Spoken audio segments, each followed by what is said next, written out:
Put on a straight face there, Sherry. Come on, there you go. Hello, everyone. We are back and we're still having fun. That's what life should be, right? I mean, we should be having fun every day. Don't you think, Sherry? Yes, yes, We should. yes. We should. So that's what we're looking to do, bring some fun into our lives, but a lot of power. So today we are on the hopeful pillar. Hopeful. Just the word alone actually conjures up some peace. And yeah, it does. I'm hopeful. Takes away a lot of stress. Yeah. But no worries. We're not going to have you do any kind of meditation right now. I mean, that comes way later, and we'll tell you how to do that too. Okay. Way, way later. That's like, anyways, a few modules down. But today we're actually going to talk about how to go from hopeless to hopeful. That's really what we're talking about. The three components we're going to be discussing and sharing are our perspectives, our unique perspectives, and how they get together. Going from powerless to powerful,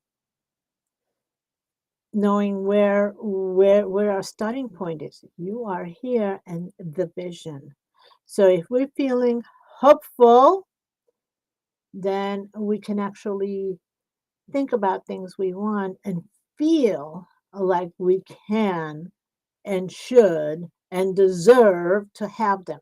So that's my take on it. Sherry, I'm gonna ask you on your perspective, how do we go from hopeless to hopeful? What happens within us when when we're in a hopeless state to go into a hopeful place? What needs to shift and what shifts in us?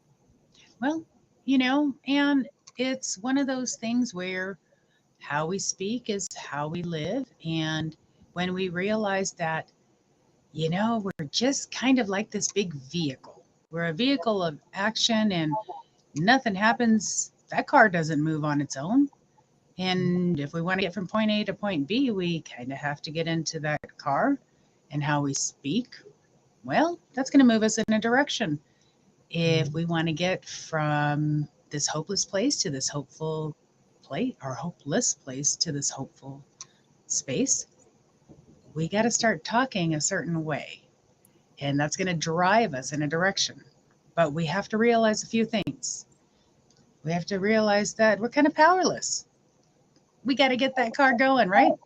We want to get powerful. We have to realize we need to do some things. We got to know, hmm, where are we? Where's our starting point? And we need to have that vision of how we're going to get there. So we put ourselves into some action. And I know today is just the day of overview. I know I'm so excited. I'm like, I want to get into it already. Let me go, let me go, let me go. I'm all gassed up and ready to go. I know. Calm myself, calm myself, calm myself. Sometimes I just want to jump right in, press that gas. Mm, Got a little bit of a lead foot. I was always told that. yeah. But we'll get to it. We'll get to it. Yeah. Well, today we actually are going to get somewhat into the how to's of each one, and then we will. Yeah, yeah. Maybe you could stretch it Teasers. a little bit, a little bit. We can stretch it, but I mean, we have a whole 30 minutes here. What are we going to talk about, right? And so, then knowing that we're going to actually expand on all of these each week starting next week, each module is going to be explained, and you'll have different ways of working them, put them to work, so get ready for that. But today is the overview of the hopeful. So let's take them one by one, going from powerless to powerful. So for me, I gained a lot of power once I realized that I really couldn't control other people. You know, people were going to do what they were going to do. Everybody is doing the best they can for themselves. And just as we are all at all times responsible for our well-being, we're just made that way. Our instincts is like self-preservation, self-care, which is what we're supposed to do.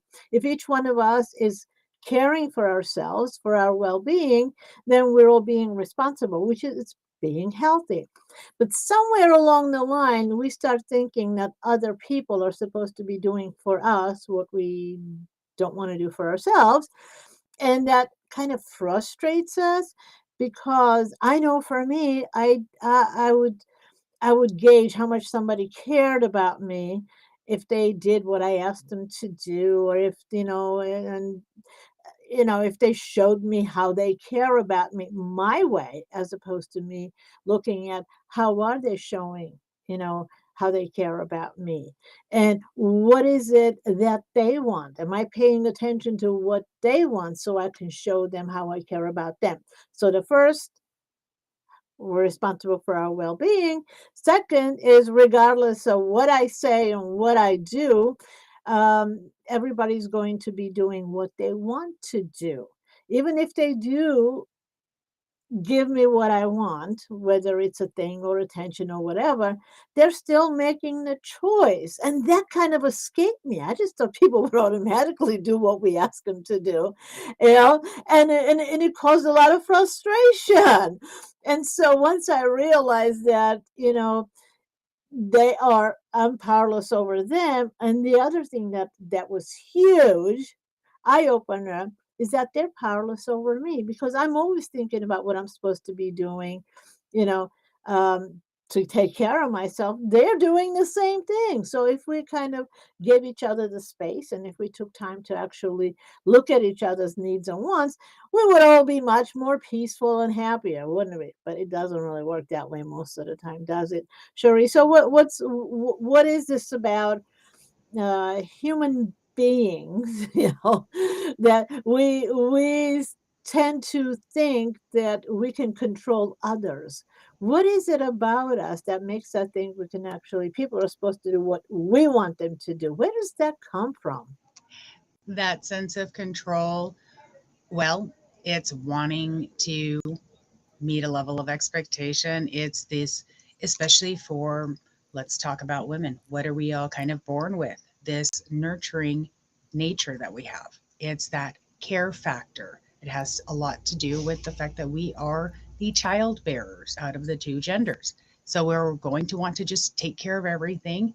We also have that little bit of expectation that if we say, hey, do this, people are supposed to respond and just kind of do it. We're natural teachers as well, kind of like with the men. They have this expectation of themselves to just produce things. And if they can imagine it being put together, or if they're going to give instructions to somebody, that they're just going to go and do it.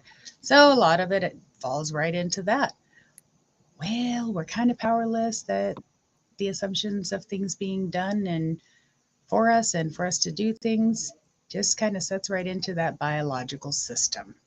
So when we let go and say, uh-oh, we don't have that control over anybody and nobody has that control over us, we have to come up with a better action plan. Then we realize, okay, powerlessness is a thing. And then all of a sudden, that is our powerful, the realization.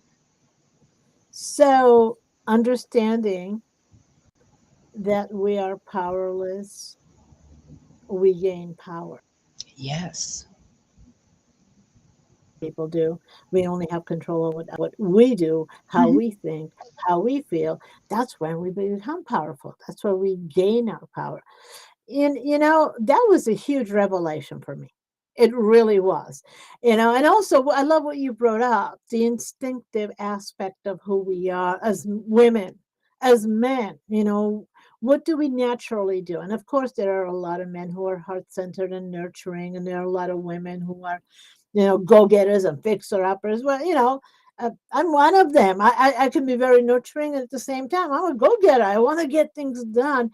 And so understanding and embracing the different parts of us, actually, for me, it played a huge part, for me, understanding myself to expecting, being more realistic in expectations, of myself. And the more realistic I am of my self expectations, I am more realistic with others. given the space. And it seems like it should be something simple, but why does it take us so long and so much pain to actually get it? Once we get into the actual once we dive in deep into this particular module next week, there are all kinds of things that I really want to look at, from what we learn from our parents, for Mhm. example, and what we learn from different cultures and society itself. There's just so much going on. And never mind the global impact of what's happening around us. We're powerless over what governments do. Nobody's asking us, do you want this? They get together and they decide what they're going to do. And we're just like, sometimes we're just pawns, and Hello, what COVID. we feel. Yes. Yeah, yeah, right. And so Mother Nature, things happen. So there's so many things that we're powerless over, but how do we gain control over what we can do? How do we manage our emotions? How do we make decisions on what we want to do and what we can do? All these things, all the incremental changes, incremental knowledge it brings in incremental power. And the next thing you know, it's just like, I'm okay. No matter what comes up, learning opportunity, a lot of them.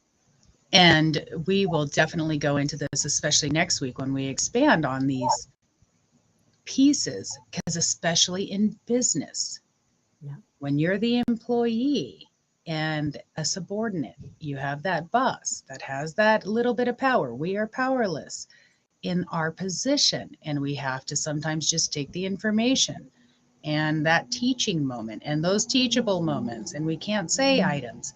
And how do you ingest all of that when you maybe know something but you can't speak up, or there's a threat that comes in? Instinctually we want to do certain things, but we're in a position where we can't necessarily say something. We have to cope with it.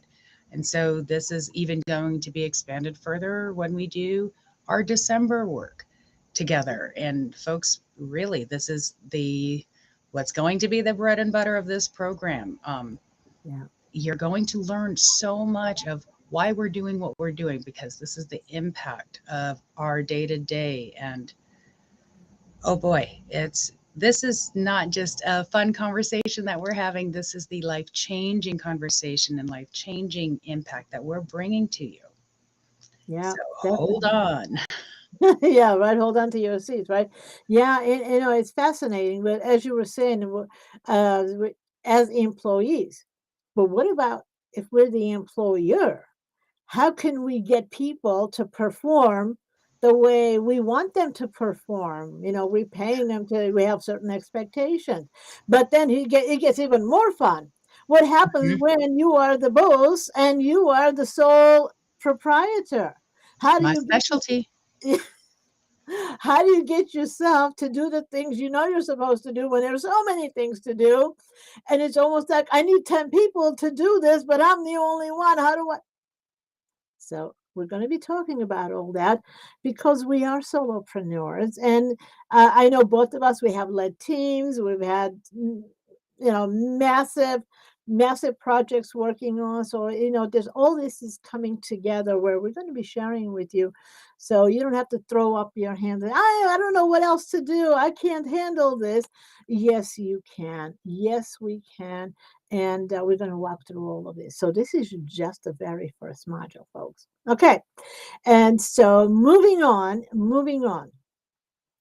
The next module is you are here. The importance of that. So, Cherie, why is it so important for us to actually take inventory of where we are? What is our starting point? Why is that crucial in us gaining power and being able to know how to use the power that we are gaining? Knowing where you're at, your internal GPS system. Just again, we are that vehicle for movement. We have to understand our great pivot system, because if we don't know where we're going, then we're going to possibly lead in a direction that creates anxiety, will put us off in a whole different direction that will minimize momentum, will leave us questioning, can create all other myriad of symptoms, maybe put us into physical danger, put us in relationship danger, put us in occupational danger, doesn't possibly meet our goals. So, knowing what direction we have to go starts with knowing where exactly we are at. And so, that inventory component, even with our own physical health, is a big part of how we're going to meet any type of goal. Knowing that is always going to be a primary factor in any type of decision making. If you are an entrepreneur, if you're a solopreneur, if you're a speaker, if you're a coach, if you're a parent, you have to understand that you are here before you can be a role model or speak to anything really. Yeah, absolutely. I love that internal understanding what's happening with us. Now, also, the other aspect of it, in my corporate life, I used to set up quality assurance systems for manufacturing. Even though the systems were the same that were supposed to be used in each one of the factories, but each factory had their own unique areas of expertise based on the management, based on the people that were working there. So always had to evaluate, different aspects, their skill level, the equipment they had, and the support they had. Now, doesn't that sound like what we do every day? The skill levels that we have. I know there are some things I need to brush up on or maybe learn something new, taking a look at what we have, what tools and resources do we have. So those multi-billion-dollar corporations are doing the same thing. The little solopreneurs, us, are doing also, because when you scale it down, it's knowing what you have, knowing your abilities, knowing how to assess your abilities and the tools and resources that you have, and knowing what you need to get and where to get it. There you go. And so when we scale it down, keep it simple, the external, how to do all that comes together. And then the way Cherise was, we are going to be much more empowered if we are matching the emotions with the actions that we'll be taking, making realistic lists, and having realistic expectations of ourselves. So it's huge, starting where you are. So, and that actually takes us to your vision. Our vision, it's I can't tell you how important it is for me. I'm a very visual person. I get ideas galore. If you're an idea person, you get all kinds of ideas all the time, right? This is a good one. That's a good one. And so the process that I personally walk through is I get an idea. Is this a viable idea? Do I really want to do that? How badly do I want to do that? What's, um, do I think it's going to succeed? How passionate am I about it? So all these things you kind of look at. If you get like 100 ideas, maybe we take one and take action on that one because we don't really believe in the others. So I know that's the process that I go through in choosing where I want to go. What is my vision? Because I get like a lot of you, I expect if you're watching this, you're probably a visionary yourself, because we attract visionaries, people who want to make a difference. They have a great big heart.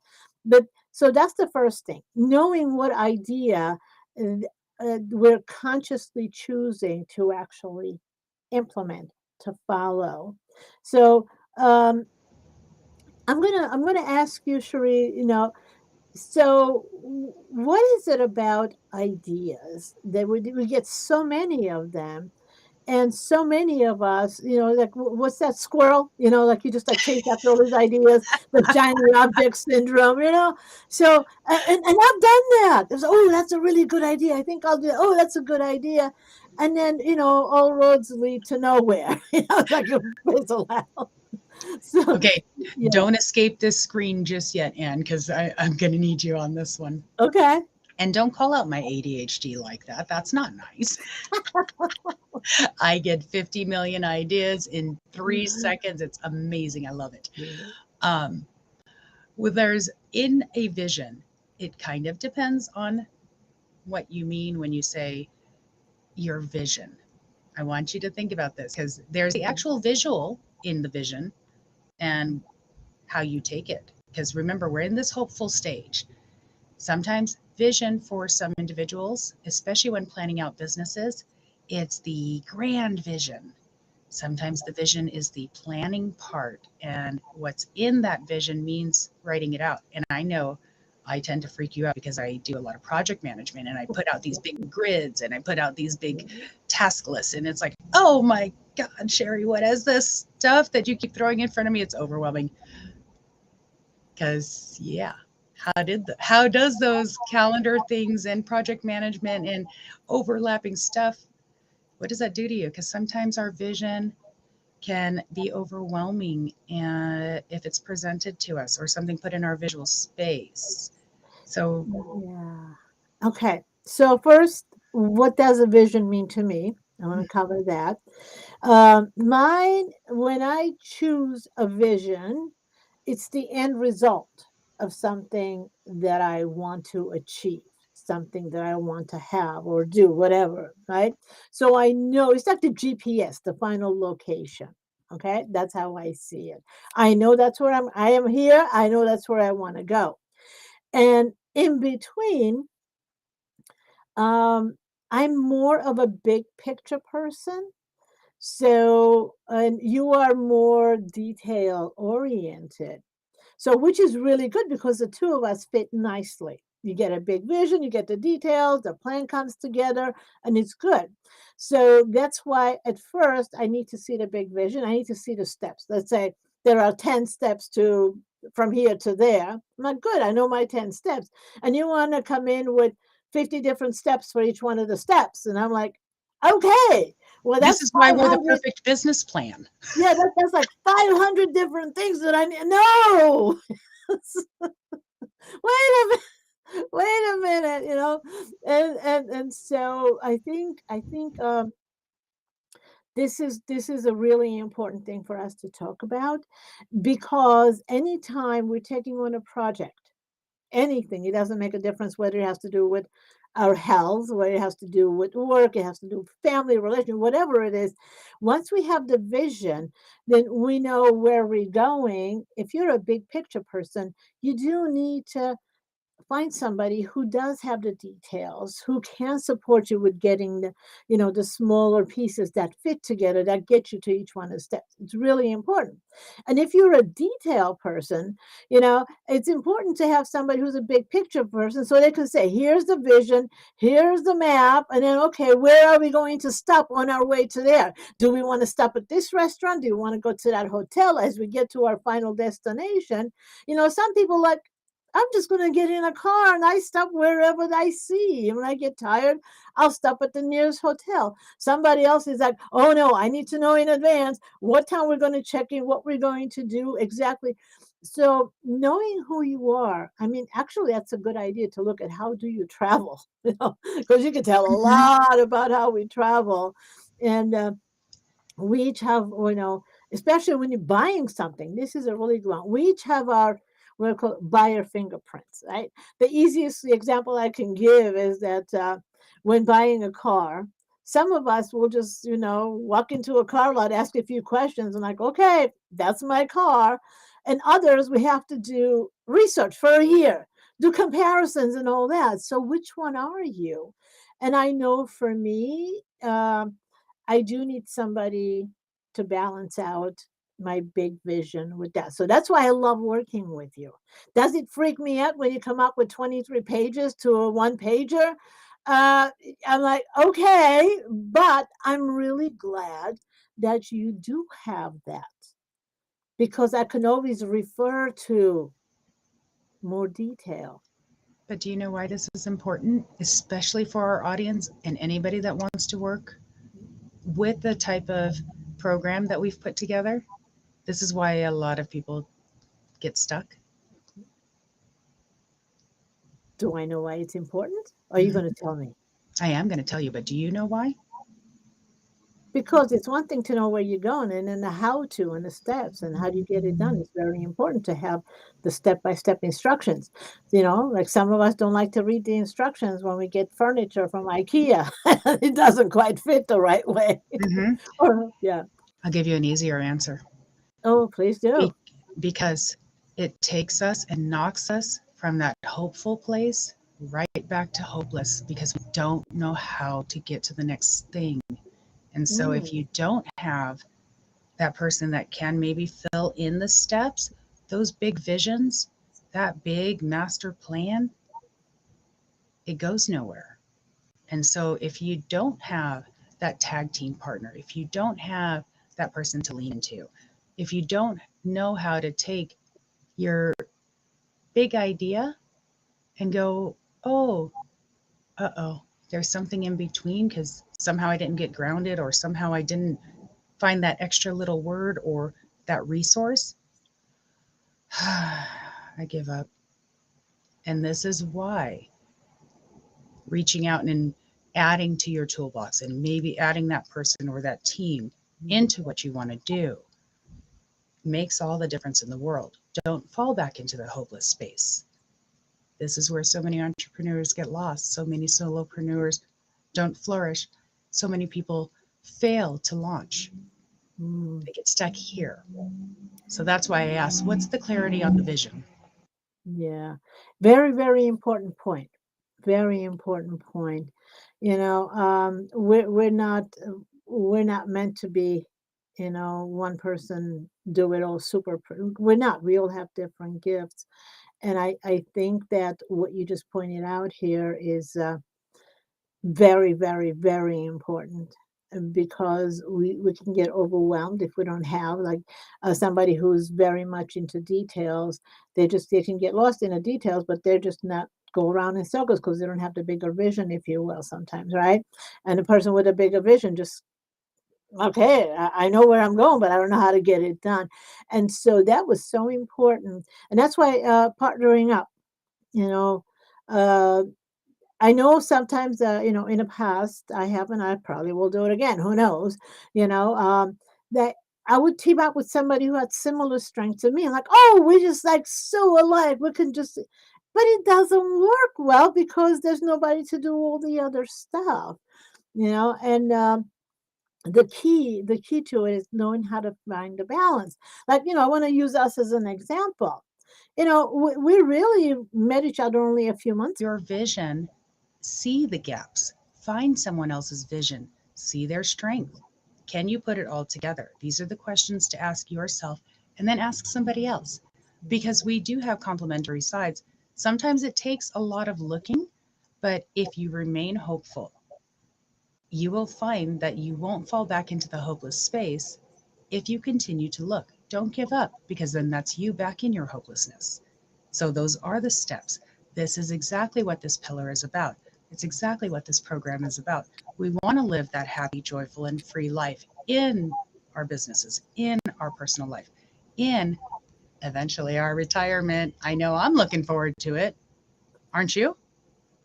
I don't know that I will ever retire because I Okay, just in our love rewirement, I I'm going to love rewire. doing what I'm yeah, so, yeah, I actually, wait, um, I am looking forward to a time when I don't feel the need to work, when I just only want to work, right? So, yeah, I'm gonna go with that aspect of retirement. So, so with that, we're gonna wrap it up. I love, what we just shared today because it's really important stuff. It really is to get started, to get going, and making sure we are achieving our goals, regardless of what it may be, work, family, health, whatever it is. Um, so thrilled that so today we covered hopeful, which is what we're going to start these three modules. We're going to be starting next week, digging in deeper one day on each one of them. So tomorrow we're doing the overview of happy. Today we did hopeful. Tomorrow we're doing happy. And happy will be covering how to go from fear to faith. Different feelings bring up different things, different situations, bring up different emotions, different, all that. So we're gonna talk about how to manage and go between faith and fear. Then we're going to be looking at truth and unconditional love. What does that mean to you? Okay, what does it mean? How do we see truth, and what is unconditional love for ourselves and others? What does that look like? And of course, the third part, stepping into your amazing self. That's a tall one. Do we see ourselves as amazing? Well, you will, because we are amazing.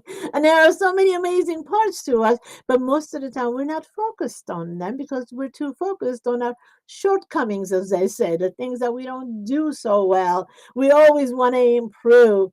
Well, when we put these three together, how to go from fear to faith, then truth and unconditional love, and then stepping into our amazing self, we are empowered. We feel like we can do. We feel like we can achieve our goals.